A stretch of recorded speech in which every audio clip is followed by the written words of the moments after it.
Welcome back to another technical deep dive here in the debug zone. Today, we're tackling a big question and breaking it down with insights from other users. Hopefully, this clears up some misconceptions and helps you get the answer you need. So buckle up, stay a little curious, and let's jump right in.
And that's a wrap.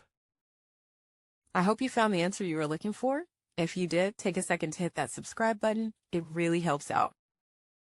And let me know in the comments which solution worked best for you.